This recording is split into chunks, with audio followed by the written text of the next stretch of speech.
ഇനി എഴുതിയേ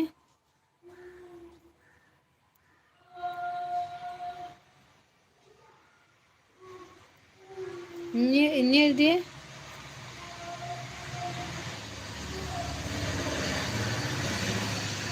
ശരി. ഇപ്പോഴോ? ആ ഇപ്പൊ ശരിയായി. അപ്പം ഞാൻ എൻ്റെ ഫോൺ സെറ്റിങ്സിലേ ഓണാക്കിയിട്ടൊക്കെയായിരുന്നു, അതാണ് അങ്ങനെ വന്നത്. ഓക്കെ, സോറി ട്ടാ എല്ലാവരോടും.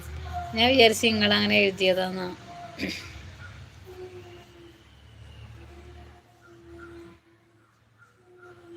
Sorry everybody.